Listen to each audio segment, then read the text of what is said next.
नमस्ते बच्चों, my self Jaiswal sir. हम पढ़ रहे हैं class 10th mathematics chapter probability. Now we will start with example 1. It is said if the probability of getting ahead, find the probability of getting ahead when a coin is tossed once. Also find the probability of getting tail. तो ये पूछा जा रहा है कि सिक्के के उछालने में हेड एंड टेल की प्रायिकता ज्ञात करिए. Now what is the sample space? So if a coin is tossed, so sample space is head tail. Only there are two possible outcomes, and number of sample points in sample space, it is 2. Probability of getting head, so let E is the probability of getting head. So there will be only one sample point, and F is the probability of getting tail. So in this also there is only one sample point. So probability of E, that is getting head, that is NE upon NS. This is the formula for empirical probability. इसमें trials नहीं किए जाते, इसमें सिक्के नहीं उछाले जाते, इसमें sample points के वेटेज पर प्रोबेबिलिटी डिटरमाइन होती है. तो NE कितना है यहाँ से आप देख लो, इसमें कितने एलिमेंट हैं, 1, और NF में भी 1 है. सो NE हो गया 1 और NS कितना है, 2. So probability of getting head it is equal to 2. आप ये भी लिख सकते हो, जैसे कि आप ऐसे भी लिख सकते हो, tail it is equals to PF, क्योंकि टेल इसको माना गया है, that is NF upon NS. ध्यान दीजिएगा यहाँ N वर्ड लिखा जाना चाहिए. So this is 1/2 because NF is 1. Only one sample point इसके हिस्से में आया है. सो टेल के आने की प्रोबेबिलिटी 1 है एंड हेड के आने की this. When this occurs, this does not occur. So occurrence of one event excludes the probability of occurrence of other, then such events are known as mutually exclusive events. if एक के होने से दूसरे का न होना होता हो तो इस प्रकार की घटनाएं परस्पर अपवर्जी घटनाएं कहलाती हैं. So if one event occurs, then other event never occurs, या cannot occur. Then such events are called mutually exclusive event.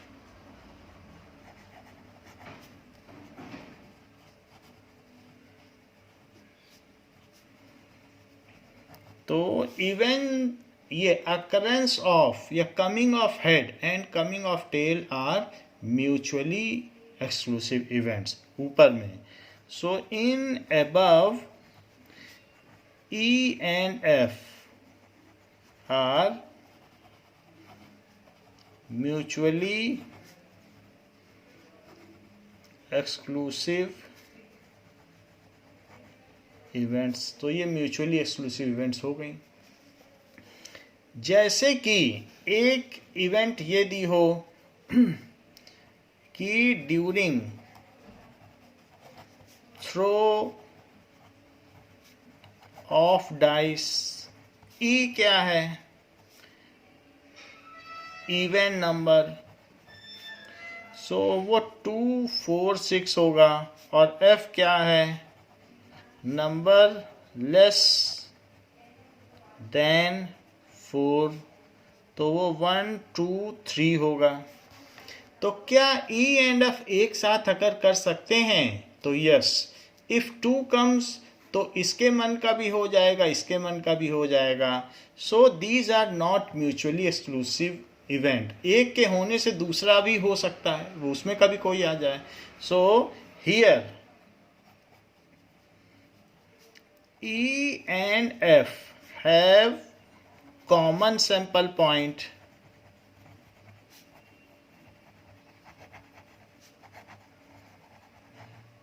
Common sample point भी हो सकता है या कॉमन सैंपल पॉइंट्स भी हो सकते हैं। And both event can occur simultaneously if two comes. Both event can occur simultaneously if 2 is outcome. So E and F are not mutually exclusive.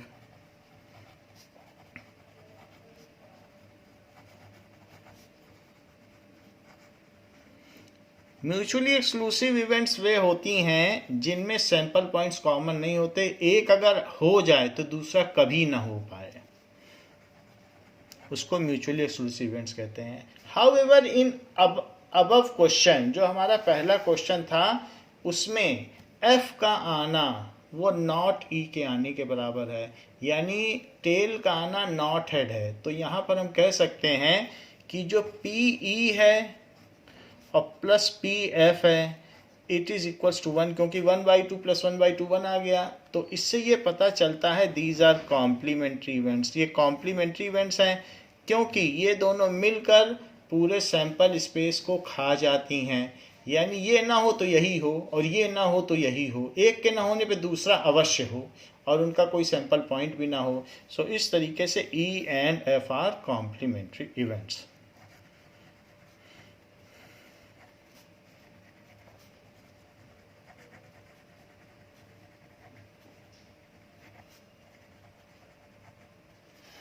जैसे अगर यहाँ 2 4 6 होता और जो बच जाए वो दूसरा होता, तब वो कॉम्प्लीमेंट्री इवेंट होती और वो म्यूचुअली एक्सक्लूसिव भी होती। Every complementary event is a mutually exclusive event, क्योंकि दूसरे में फिर बची हुई चीज़ें होती हैं।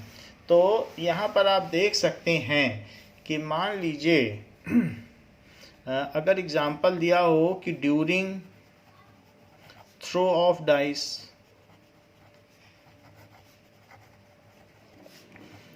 E है even number, that is 1 2 3, and F है, ये तो इवन नंबर नहीं हुआ तो आप कुछ और लिखो 2 4 6 2 4 6, और ये odd number. So odd number क्या होगा 1 3 5। ये तो ये दोनों, इसके ना होने पे इनमें से ही कोई आएगा, तो एक के ना होने पे दूसरा अवश्य आए। तो अगर यहाँ पर 1 और 3 होता तो जरूरी नहीं कि वही आता, तब कॉम्प्लीमेंट्री ना होता। तो सैंपल स्पेस में ई को माइनस कर दो, जो बच जाए अगर वही दूसरा सेट है तभी वो कॉम्प्लीमेंट्री इवेंट होंगी। तो एस में से ये माइनस करो, ये आ रहा है, इसलिए कॉम्प्लीमेंट्री इवेंट है। तो during a throw of dice S ये है, एफ ये है। तो यहाँ हम ये कह सकते हैं कि जो S माइनस ई है वही F है। S में से E माइनस कर दिया, F आ जाएगा। ये भी चीज़ हम देखने को पा रहे हैं। And E and F do not have any common sample point, do not have any common sample point. तो इसलिए अब जरा देखो पी ई क्या है, दैट इज NE/NS। तो E के 3 सैंपल पॉइंट्स हैं, तो ये 1/2। PF क्या है, तो PF में NF/NS आ जाएगा, जो कि 3/6 है। यहाँ भी 3 सैंपल पॉइंट्स हैं, तो इसलिए वो भी 1/2 हुआ।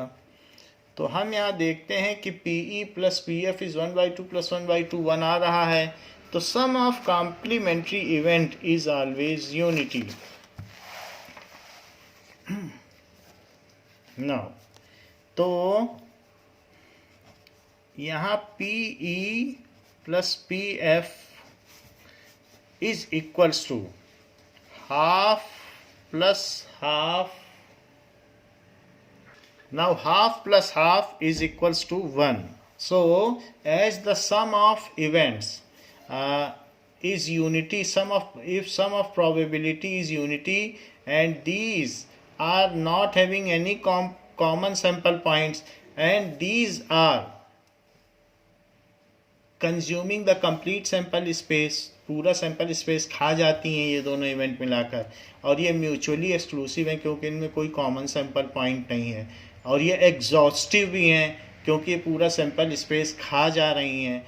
तो ये म्यूचुअली एक्सक्लूसिव भी हैं और एग्जॉस्टिव भी हैं, इस वजह से ये कॉम्प्लीमेंट्री हैं. एग्जॉस्टिव का मतलब पूरा सैंपल स्पेस खा जाए, और म्यूचुअली एक्सक्लूसिव का मतलब उनमें कोई कॉमन सैंपल पॉइंट ना हो. ये दो चीज होने पर वे कॉम्प्लीमेंट्री होती हैं. As E and F are mutually exclusive, that is no common sample point and exhaustive, that is consume complete sample space. Cover भी कह सकते हो, cover complete sample space. So E and F are complementary. Complementary की यही चीज है कि mutually exclusive और एग्जॉस्टिव होंगी तभी कॉम्प्लीमेंट्री होंगी.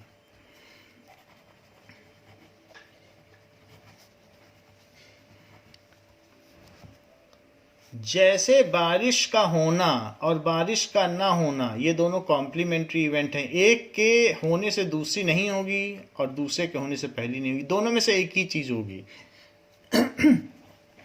Example raining and not raining.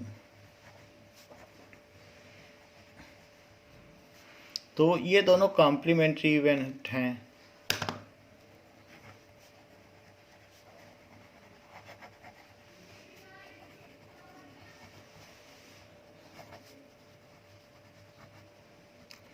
इसके आगे समय समय पर हम आपको बताते रहेंगे कॉम्प्लीमेंट्री इवेंट, जहाँ जहाँ बुक में आएंगी वहाँ पर हम बताएंगे. नाउ बुक में ये जो फर्स्ट क्वेश्चन है उसमें ये कहा गया है कि probability of head it is equals to number of sample points या outcomes favorable to E upon number of total number of sample points. Number of sample points या outcomes favorable to E upon total number of sample points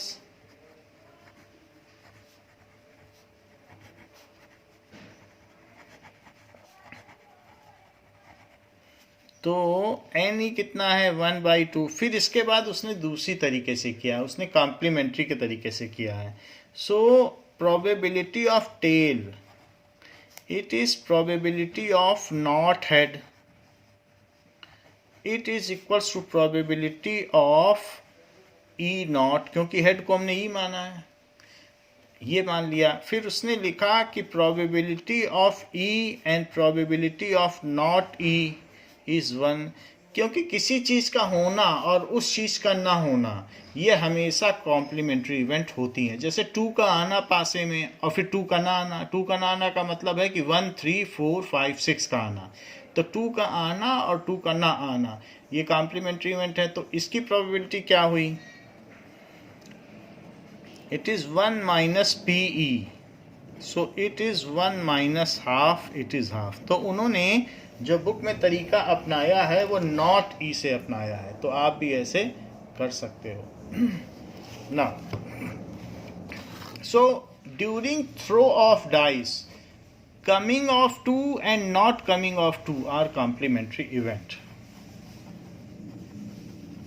During throw of dice, coming of 2 and not coming of 2 are complementary event. For example, E, it is coming of 2, तो E not क्या हुआ? Not coming of 2. बार का मतलब not होता है. So this is 2. This is 1, 3, 4, 5, 6. ये चीज हो गई. So अब इसमें NE कितना हो गया? 1. और NE not क्या हो गया? 5. So PE plus PE not जरा चेक करें. यदि ये कॉम्प्लीमेंट्री इवेंट होंगी तो इसका सम यूनिटी आएगा. PE क्या होता है? NE by NS. PE not क्या होता है? NE not by NS. तो PE में 1 है, ये देख लो. NE में 1 है. 1/6 टोटल सैंपल पॉइंट 6 होते हैं डाइस के फेंकने पे. यहाँ 5 है तो 5/6, तो it is 6/6, it is 1. So coming of any event, probability of an event and probability of not occurrence of that event is always complementary event and their sum is unity. तो यहाँ आ गया, इन दोनों का सम यूनिटी आ गया. ये तो पहला question हो गया. Now second question. Example number 2. A bag contains a red ball, blue ball, yellow ball. All balls are of same size. Kritika takes out a ball from the bag without looking into it. What is the probability that she takes out a yellow ball, red ball or blue ball? तो क्या संभावना है कि वो yellow ball निकालेगी, red ball निकालेगी या blue ball निकालेगी? तो अब आप देख लें, एक रेड बॉल है, एक ब्लू बॉल है एंड एक येलो बॉल है. So number of yellow balls is 1, number of red ball is 1. ये सारी 1 बॉल हैं. तो probability of, फर्स्ट क्वेश्चन में पूछा जा रहा है probability, और सैंपल पॉइंट्स में येलो, ब्लू और रेड बॉल ही हैं. सैंपल पॉइंट भी लिख लीजिए, येलो, ब्लू और रेड, और NS भी पता चल जाएगा 3. Now probability of yellow ball,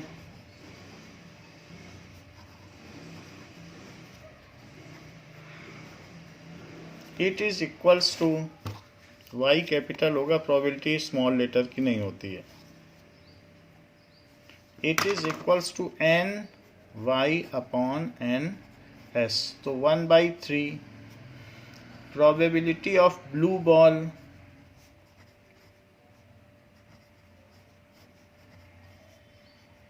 तो ये 1/3 हो जाएगी. And probability of red ball, तो NR/NS लिख देना, NR/NS. तो इट इज 1/3. नाउ यहाँ पर ये तीनों एलिमेंट्री इवेंट्स हैं क्योंकि सब में सिंगल सैंपल पॉइंट्स हैं. सो कमिंग ऑफ येलो, जिसमें सिंगल सैंपल पॉइंट होते हैं वो एलिमेंट्री इवेंट होते हैं. Yellow, red, blue balls are elementary events. Simple events भी बोल सकते हो या एलिमेंट्री इवेंट्स.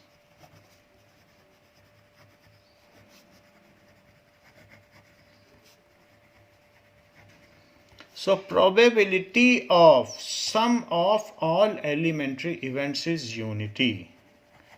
Probability of यहाँ लिखो sum of probability of all elementary events. Sum of probability of all elementary events.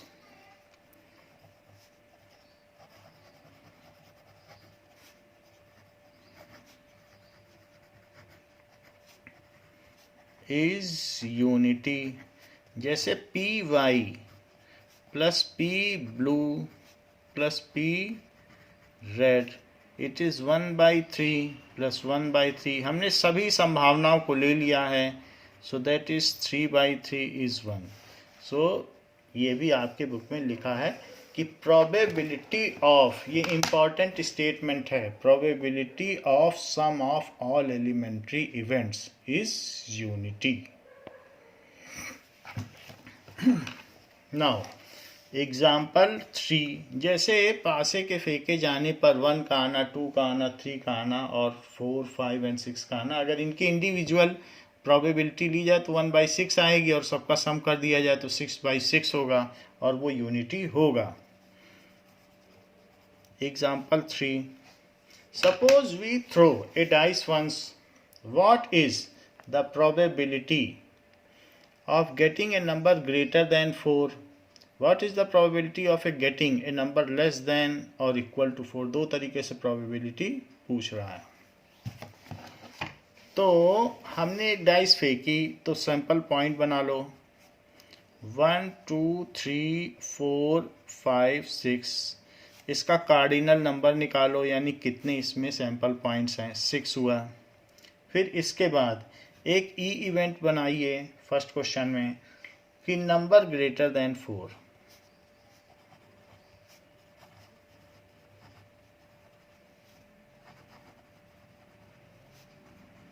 तो ग्रेटर देन 4 में क्या क्या चीज़ें आती हैं. सेट में लिखना है करली ब्रैकेट में, ऐसे और कोई ब्रैकेट नहीं लगा सकते. सैंपल पॉइंट्स के लिए करली ब्रैकेट और sample point separated by comma.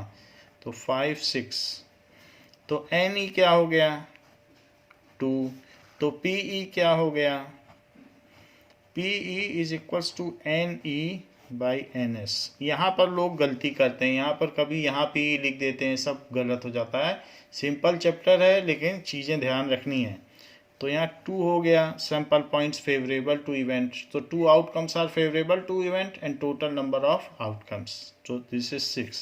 It is 1/3.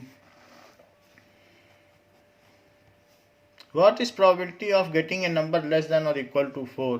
So f number less than or equal to 4. देखने से पता चलता है कि ये दोनों कॉम्प्लीमेंट्री इवेंट होने वाली हैं, क्योंकि इन दोनों का सम ये है और इन दोनों में कोई सैंपल पॉइंट कॉमन नहीं है. कॉमन नहीं है इसलिए म्यूचुअली एक्सक्लूसिव हुई, परस्पर अपवर्जी, और इसके साथ ये एग्जॉस्टिव भी हुई, पूरा खा जाती हैं सैंपल स्पेस, इसलिए म्यूचुअली एक्सक्लूसिव हुई और इनका सम भी बनाने वाला है प्रोबेबिलिटी का. तो N F number less than or equal to 4 हमने लिख दिया है, ये 4 आ गया. तो प्रोबेबिलिटी ऑफ एफ,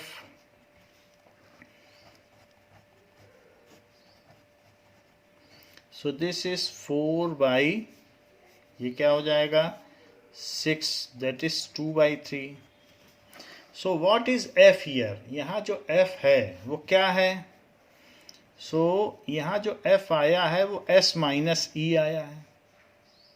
एफ की वैल्यू ये आ गई है एस माइनस ई, इसलिए हम इसे ई नॉट भी कह सकते हैं कि ई के अलावा सब कुछ, एस में से ई हटा दो.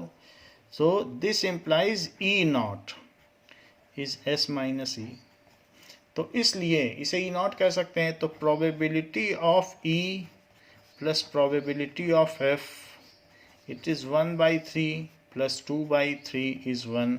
सो probability of E plus probability of E not, क्योंकि एफ जो है वो ई नॉट है, ई के अलावा वही 1 है. सो इस तरीके से both the events coming greater than 4 and coming 4 or less than 4 are complementary events.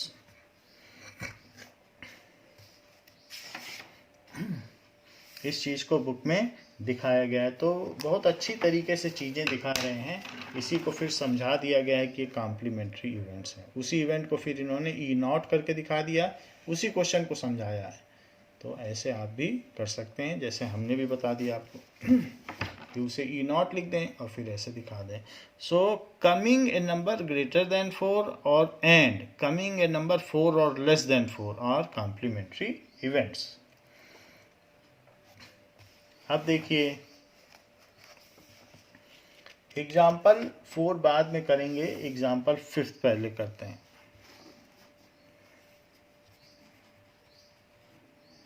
Example 5 is said that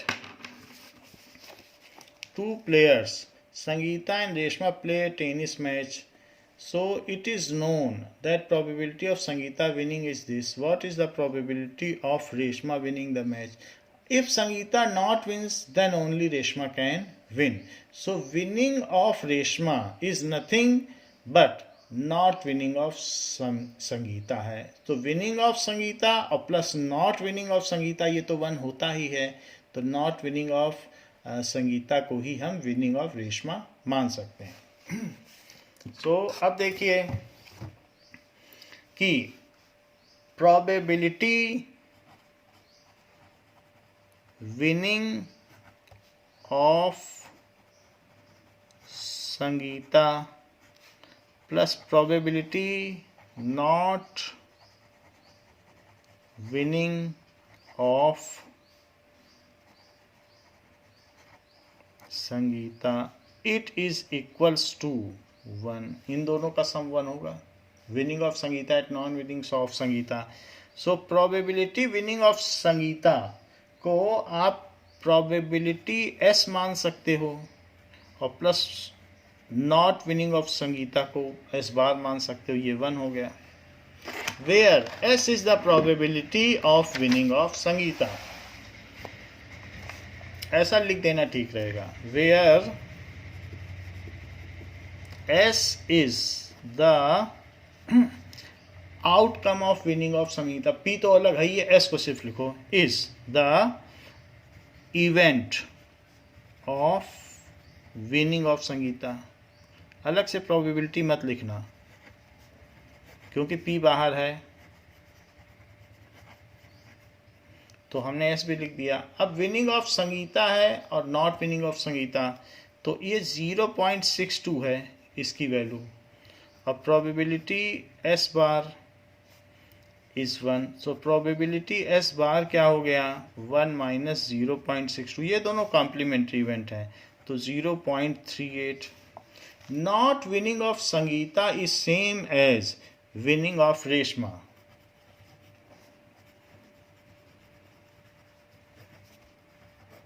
दो लोग ही खेल रहे हैं तो एक नहीं जीतेगा तो दूसरा जीतेगा। Sangeeta is same as winning of Reshma, so probability of winning of Reshma is 0.38. So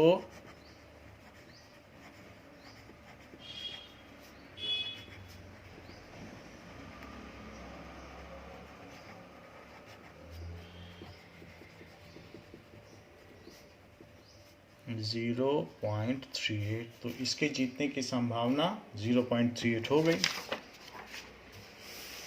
question number 7 में कहा गया है कि there are 40 students in class 10th of a school, of which 25 are girls and 15 are boys। तो 15 boys हैं।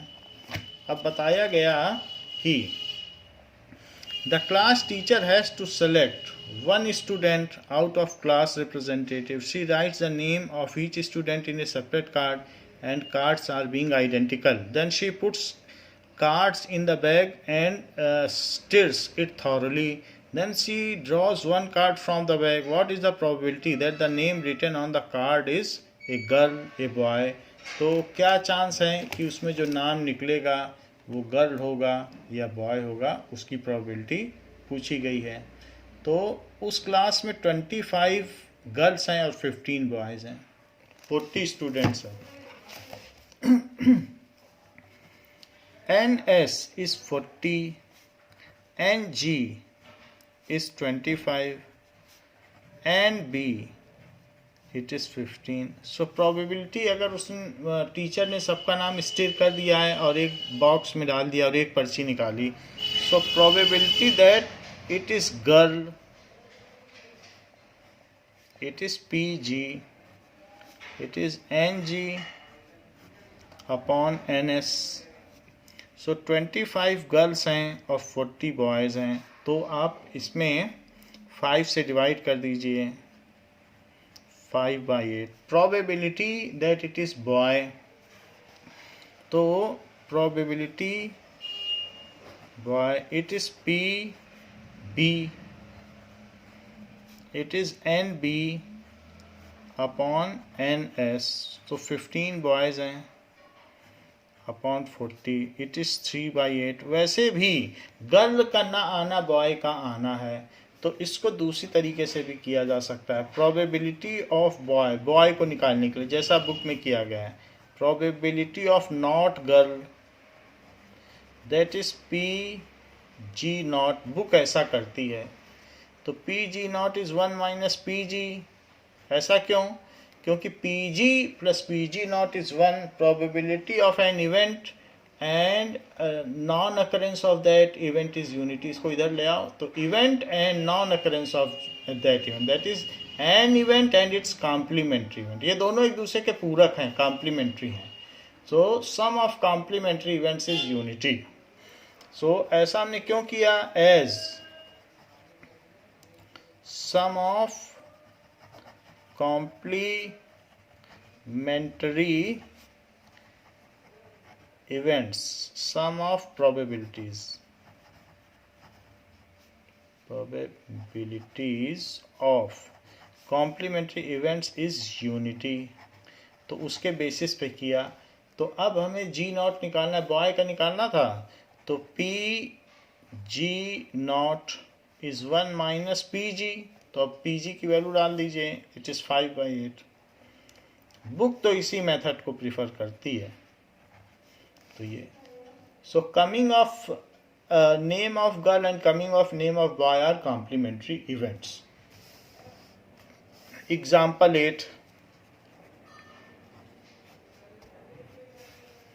Example 8 में कहा है, a box contain 3 blue balls, 2 white balls and 4 red marbles. ऐसे उस बॉक्स में हैं.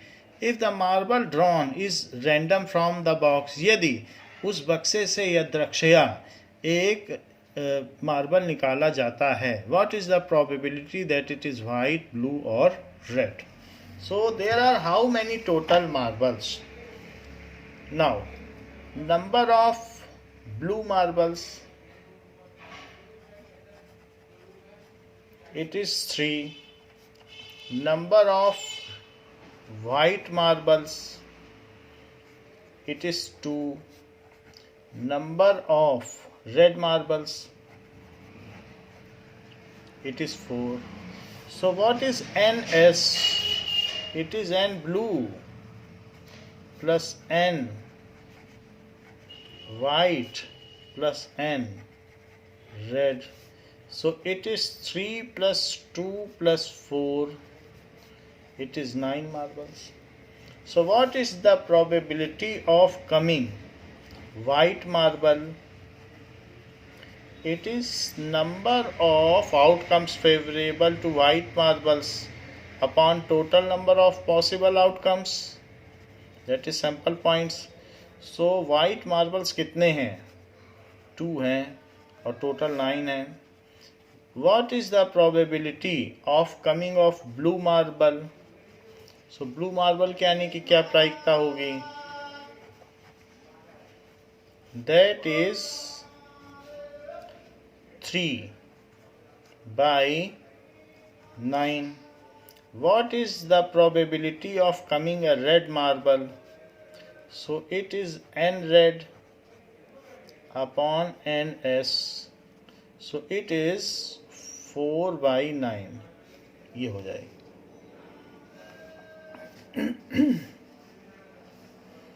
Now,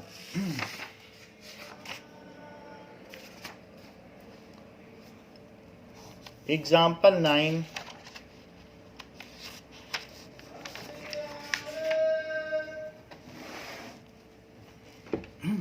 See, when the events are, यहाँ पर जो भी events हैं ये कॉम्प्लीमेंट्री हैं, क्योंकि जब ब्लू आएगा तो वाइट नहीं आएगा, वाइट आएगा तो रेड नहीं आएगा, तो सारी इवेंट्स म्यूचुअली जो भी हैं एक्सक्लूसिव हैं। तो म्यूचुअली एक्सक्लूसिव है, कॉम्प्लीमेंट्री तो नहीं, म्यूचुअली एक्सक्लूसिव, और मिल करके सैंपल स्पेस को खा जाती हैं, क्योंकि ये तीनों का मिल के ही यही है, इसलिए इन तीनों का सम 1 होगा। 2/9, 3/9, 4/9 करके देख लो, 1 होगा। So probability of white marble plus probability of blue plus probability of red is 1, क्योंकि ये म्यूचुअली एक्सक्लूसिव हैं और कम ये एग्जॉस्टिव भी हैं, मिल के सैंपल स्पेस बना देती हैं। Example number 9।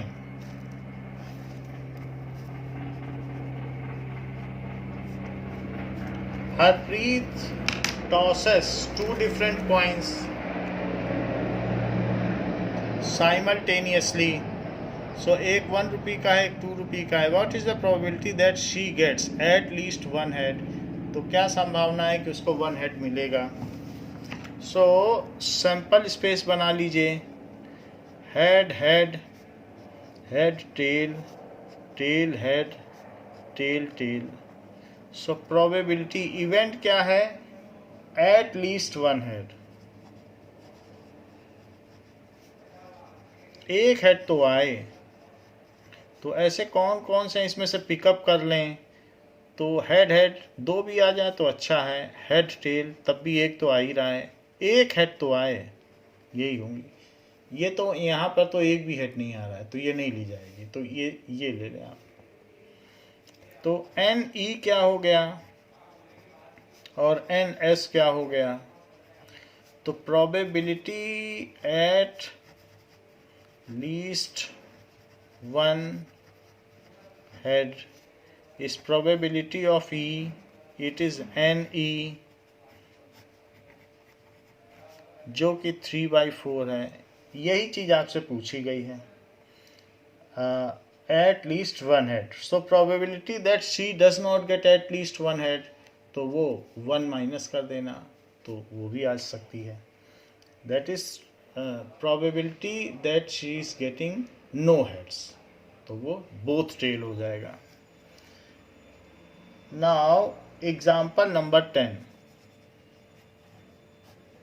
Example 10 says that in a musical chair game, time के बेसिस पे भी प्रोबेबिलिटी होती है, the person playing the music has been advised to stop playing the music at any time within 2 minutes after she starts playing. What is the probability that music will stop within the first half minute of starting? 2 minute में उसे music बंद करना है, कभी भी बंद कर सकता है, तो क्या संभावना है कि वो फर्स्ट हाफ मिनट के बीच में ही बंद कर देगा? तो उससे कहा गया है म्यूजिकल चेयर गेम में 2 मिनट्स के अंदर वो बंद कर सकता है। 0 मिनट, 1 मिनट और 2 मिनट, ये मिनट्स हैं। उसको इतनी आज़ादी दी गई है, तो क्या संभावना है, ये हाफ मिनट है, कि वो यहीं पे म्यूजिक बंद कर देगा, शुरू में ही कर देगा। तो पूरा स्पेन कितना है? 2 मिनट का, और इतने में बंद किए जाने की क्या संभावना है? सो probability music will stop within first half minute, it is equals to duration of half minute upon duration of 2 minute, duration of half minute, क्योंकि वही फेवरेबल है, और ड्यूरेशन ऑफ 2 मिनट, 2 मिनट का टोटल गैप है, duration of 2 minute. So this is half by 2, half नीचे slide हो जाएगा, तो 1/2 इंटू 2, इट इज़ 1/4। तो इसकी प्रोबेबिलिटी 1/4 है कि यही संभावना है कि म्यूजिक स्टॉप। टोटल स्पैन और द फेवरेबल स्पैन, यहाँ ये भी लिख सकते हो, total span of time, favourable span of time, ये भी लिखा जा सकता है। चाहे तो ऐसे लिख लें, फेवरेबल स्पैन ऑफ टाइम जिसमें बंद करने के हम चाह रहे हैं, और टोटल स्पैन ऑफ टाइम, और फिर यही फार्मूला लगा दें। Now example 11। एग्जाम्पल 11 में कहा गया है, अब मिसिंग हेलीकॉप्टर, एक किसी फॉरेस्ट में हेलीकॉप्टर मिसिंग हो गया है और आपको ये पता करना है कि क्या संभावना है कि वो झील में गिरा है। तो area of that lake divided by total area of forest including lake. तो टोटल एरिया, और फेवरेबल है कि हम झील में ढूंढें, तो उस झील में गिरने की क्या संभावना है या लेक में गिरने की, तो उसका एरिया ले लो। सो टोटल क्या डायमेंशंस दी गई हैं फॉरेस्ट की। फॉरेस्ट में कहीं वो क्रैश होके गिर गया है,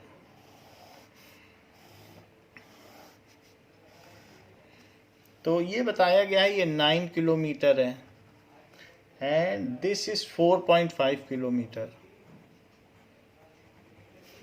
तो यहाँ पर एरिया ऑफ फॉरेस्ट, इसमें एक लेक भी बनी है, तो लेक में ये बताया गया है 2.5 है किलोमीटर। तो 2.5 किलोमीटर ये हो गया, 2.5 किलोमीटर, और ये 3 किलोमीटर हो गया। So the chance of helicopter crashing in lake,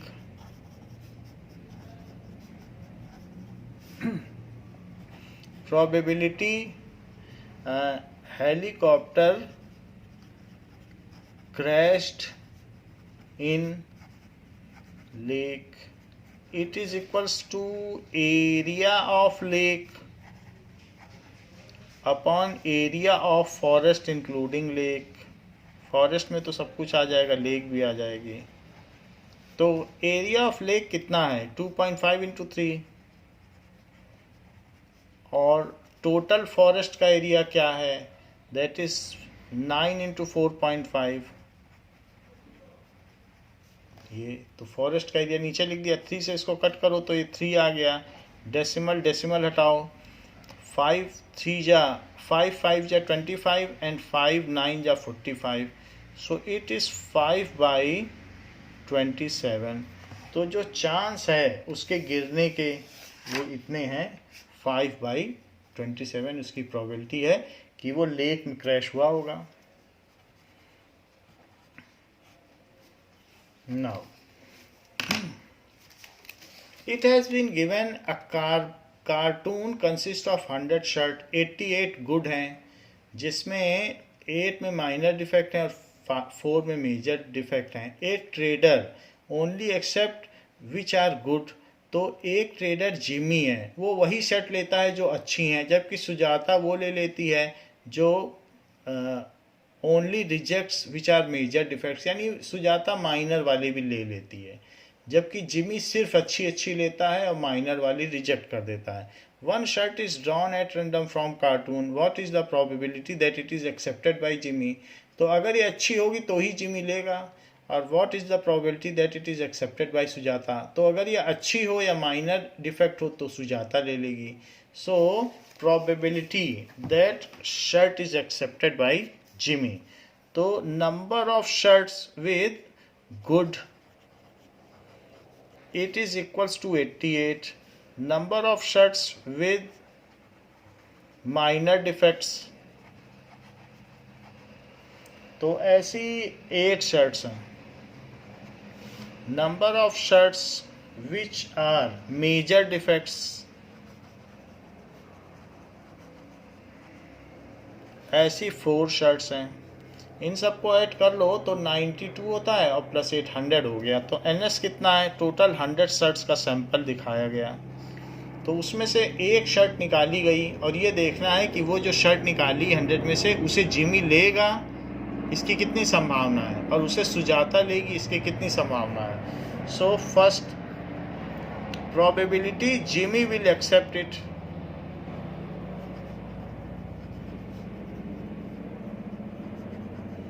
it is number of good shirts, क्योंकि जिमी सिर्फ अच्छी शर्ट्स लेता है, और टोटल नंबर ऑफ शर्ट्स ये सैंपल पॉइंट्स, तो 88 अपॉन 100, 88 ही अच्छी शर्ट्स हैं, वही है, उसमें से कोई आएगी तो ही जिमी लेगा। तो इट इज़ 4 से कट कर दें तो 22/25, तो this much is the probability, या 0.88 भी कर सकते हो, वैसे भी लिखा जा सकता है, यहीं से सिंपली कर लो तो 0.88 डेसिमल यहाँ लगा दो, हो जाएगा। What is the probability that Sujata will accept? So, second,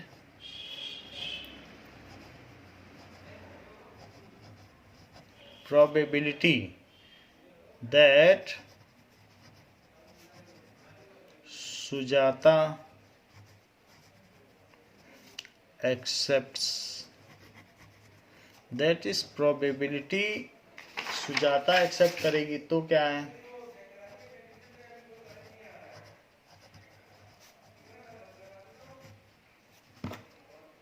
now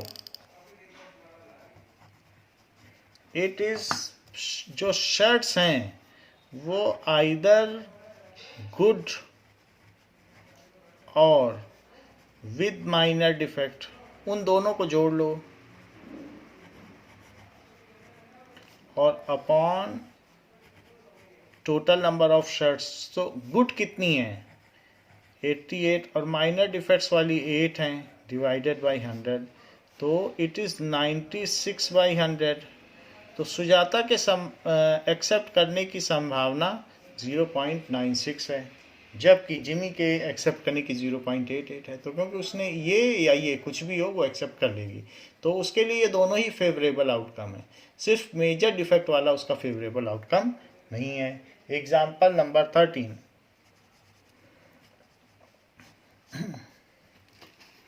now 2 dice, one blue, one gray, are thrown at the same time. Write down all the possible outcomes. What is the probability that sum of two numbers appearing on top is 8, appearing on top is 13, less than or equal to 12? तो ये सारी चीज़ें पूछी गई हैं। 2 dice फेंकी गई हैं, एक उसमें ग्रे है और दूसरी ब्लू है, तो ऐसा दिखाया गया है। ये हम लोगों ने बना ही लिया था कि ये सैंपल पॉइंट्स 2 डाइस जब फेंकी गई हैं तो उनका सम 8 हो, तो 8 के लिए जैसे क्रॉस बनाया गया है, 6 2 से 8 आ सकता है, 5 3 से आ सकता है, 4 4 से आ सकता है, 3 5 से आ सकता है, 2 6, इसके अलावा किसी से नहीं आ सकता है, क्योंकि इनका सम 2 हो, 3 हो, 4 हो, 5 हो, 6 हो, 7 हो, 8 हो, 9 हो, 10 हो, 11 हो, 12, ये सारे आउटकम सीक्वेंस से हैं। तो फर्स्ट क्वेश्चन पूछा जा रहा है, तो नंबर ऑफ सैंपल पॉइंट्स कितने होते हैं, दैट इज 36, क्योंकि हर एक पासे का आउटकम 6 होता है, तो 6 × 6 36, 2 पासे फेंके गए हैं, तो प्रोबेबिलिटी सम इज 8, इसको आप PE मान लो, और उस इवेंट को यहाँ रिफ्लेक्ट कर दो कि वो कौन सी इवेंट है जिसमें सम 8 है, तो इट इज़ 2 6 6 2 5 3 3 5 एंड 4 4, यही हैं, तो हमने सारे रिफ्लेक्ट कर दिए। So it is equals to NE upon NS, NE कितने हैं, टोटल 5 हैं, और बाई 36, तो ये प्रोबेबिलिटी है कि उनका सम 8 होगा। NS है, आप चाहें तो NE भी लिख लें यहाँ पर, NE की वैल्यू 5 हो जाएगी, तो इस तरीके से ये आंसर हो गया। सेकंड, उनका सम 13 हो, 13 तो किसी का सम नहीं होगा, 2 डाइस फेंकोगे तो सम 13 कैसे हो जाएगा, probability sum is 13, it is equals to number of outcomes favourable to event, 0 outcomes favourable to event है, क्योंकि 13 तो कभी भी नहीं आएगा, and total number of outcomes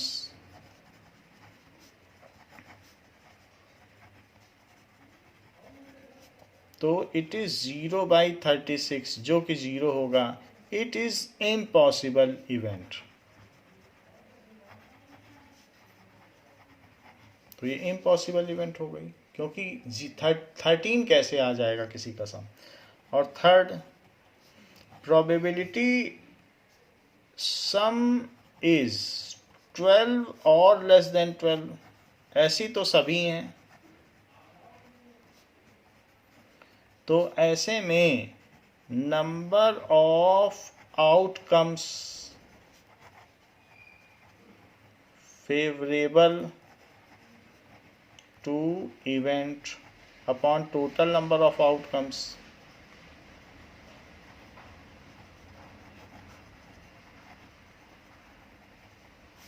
तो टोटल 36 में सभी में जो भी नंबर है 12 या 12 से कम ही होगा.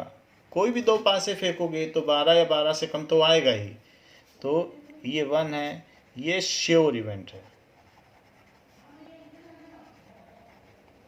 तो ये चीज़ हो गई. ये जो probability, it is probability of impossible event, बल्कि प्रोबेबिलिटी निकाला गया है इज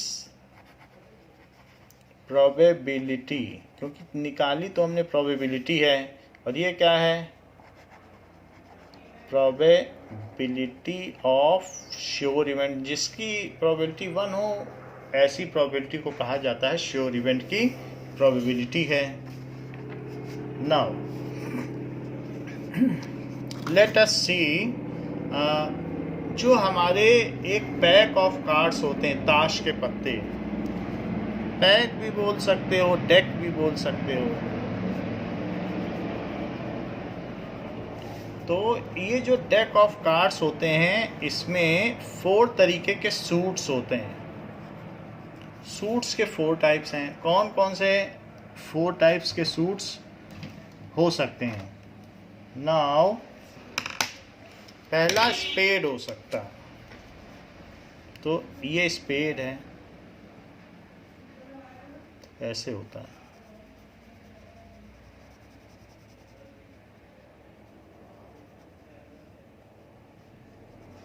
तो स्पेड ऐसे होता है.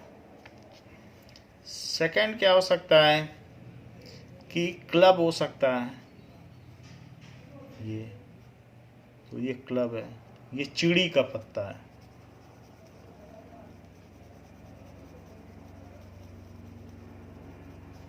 तो this is club. Third diamond हो सकता है. डायमंड का मतलब ईंट.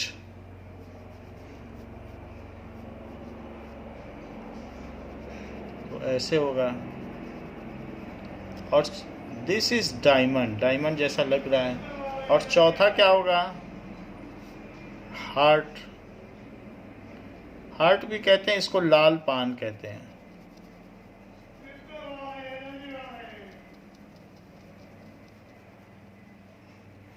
सो देयर आर 4 सूट्स. कौन कौन से सूट्स हो जाते हैं? This is spade, this is club, this is diamond and this is heart. ऐसा है. अब इसमें कुछ फेस कार्ड्स होते हैं. जैसे बादशाह, तो किंग होगा, उसमें फेस बना होगा राजा का. बादशाह, फिर क्वीन होगी, बादशाह, बेगम, गुलाम. सो किंग, क्वीन, जोकर, इसमें फेस बने होते हैं किंग, क्वीन, जोकर में. तो king, queen, joker, king, queen, joker, king, queen, joker. तो ये सारे जो भी होंगे इनमें फेस बने होंगे. Now this is king. So king में किंग का फेस बना होगा और ये बोथ वे दिखेगा. किंग इधर से भी दिखेगा. ऐसे ही क्वीन है, ये भी बोथ वे दिखेगी. और सिंबल होगा जिसका सिंबल है. जैसे इसमें स्पेड का है, इसमें डायमंड का है, ये क्लब का सिंबल है. जोकर भी बोथ वे दिखेगा. तो किंग, क्वीन, ये फेस कार्ड्स कहे जाते हैं. सो सभी में ये रहते हैं. तो इस तरीके से हमारे जो फेस कार्ड्स हैं 4 सूट्स हो गए और 12 फेस कार्ड्स हो गए. इसके बाद जितने भी कार्ड्स होते हैं वो नंबर कार्ड्स होते हैं. तो नंबर कार्ड्स, इक्का को 1 बोलते हैं, तो एस को भी 1 बोलते हैं, सब में एस होगा। तो ए अगर कहीं पर आता है तो उसको बोला जाता है कि ये 1 है।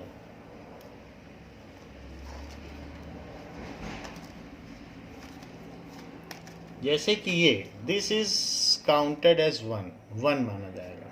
फिर ए, इसमें क्योंकि कोई फेस नहीं बना है तो इसलिए ए 1 माना जाएगा। फिर 1 2 3 4 5 6 7 8 9 10, नहला दहला 10 तक जाते हैं तो 2 3 4 5 6 7 8 9 10, 2 3 4 5 6 7 8 9 10, 2 3 4 5 6 7 8 9 10। टोटल 13 कार्ड्स हैं। 10 ये हो गए नंबर कार्ड्स और 3 ये, तो टोटल 13 यहाँ, 13 यहाँ, 13 यहाँ, 13 यहाँ। तो अगर आप देखें तो ये तो 13 हो गए, ये 13, ये 13 और ये 13। तो टोटल कार्ड्स कितने हो गए? 52। 13 4 जा 52। सो टोटल 52 कार्ड्स हो गए। और नंबर कार्ड्स देखा जाए तो 10, 1 से 10, 1 से 10, 1 से 10, 1 से 10। नंबर कार्ड्स 40 नंबर कार्ड्स और 12 है फेस कार्ड्स, तो टोटल 52 हो गए। ब्लैक कलर, ये सब ब्लैक कलर के कार्ड्स होंगे। बीच में भी जहाँ पर भी आपको देखना है ब्लैक वाला ब्लैक ही कलर में आएगा। जैसे कि ये देख लीजिए, ये ब्लैक कलर कार्ड है तो ये इसमें का दिख रहा है, this is black colour card. ये तो ऐसे है। Now this is black colour. ऐसे ही रेड कलर कार्ड कोई होगा तो वो रेड पे ही पूरा होगा, रेड कलर कार्ड। तो ये सारा ब्लैक वाला ब्लैक ही ब्लैक होगा। तो 13 + 13 26 ब्लैक कार्ड्स हैं और 26 रेड कार्ड्स हैं। तो ये जो भी हैं 13 + 13, सो ब्लैक कार्ड्स कितने हो गए? 26। रेड कार्ड्स कितने हो गए? 26। सूट्स कितने हो गए?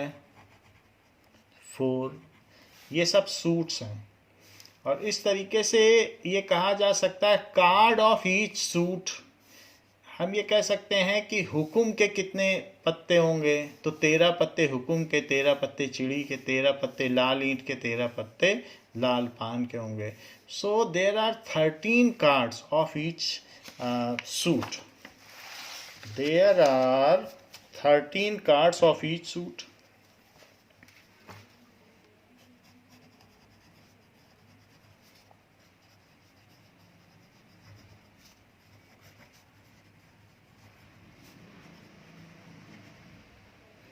And 4 cards of each type. जैसे 4 किंग हो गए तो नंबर ऑफ किंग्स कितने हो जाएंगे? आप यहाँ काउंट करो, 4 किंग। तो each number and each face, there are 4 cards of each number या each face। 4 दुक्की होंगी, 4 तिक्की होंगी, इसी तरीके से सब होंगे। तो सब चीज़ें 4 होंगी और टोटल 52 कार्ड्स होंगे।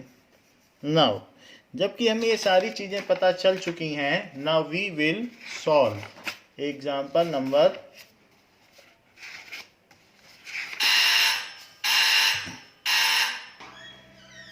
Now, we will solve example number 4.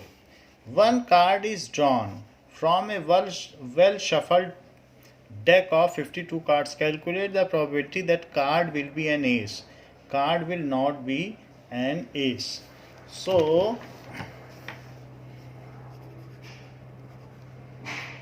total number of cards in sample space, it is 52.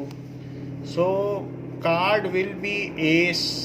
There are 4 ace, 4 इक्के होते हैं। तो ऐसे कार्ड्स अगर देखे जाएं तो एक स्पेड का होगा, एक क्लब का होगा, एक डायमंड का होगा, एक हार्ट का होगा, तो 4 एस होंगे। So probability that card is ace is number of outcomes favourable to ace upon total number of outcomes in sample space. So this is 4 by 52. Otherwise it is 1 by 13. 4 से cut कर दो. Probability of ace plus probability of not ace, that is equals to 1, as coming of ace and coming of not ace are complementary event. As coming of ace and coming of no ace are complementary events. So probability of ace कितनी आ गई है? 1 by 13. So probability of no ace या not ace, it is 1. तो ये हो सकता है probability of not ace is 1 minus 1 by 13. So it is 12 by 13. कुछ लोग दूसरी तरीके से भी कर सकते हैं जिसे कॉम्प्लीमेंट्री वाला न लगाना हो. तो event that is not ace N लिख लो. इट इज 52 में से 4 कार्ड हटा दो एस के तो 48 आ गया. तो एस के 4 ही कार्ड होते हैं, उनको हटा दीजिए तो जो बच गए वो नॉट एस हैं. सो probability of not ace, it is number of cards not ace and total number of sample points, it is 48 by 52. अब इसको आप 4 से कट कर दें तो 1 2 by 13. चाहें तो ये मेथड भी यूज़ कर सकते हैं. तो इस क्लास के लिए बच्चों इतना ही. इस एक्सरसाइज को जो हमारी 15.1 है उसको नेक्स्ट क्लास में करेंगे. थैंक यू बच्चों.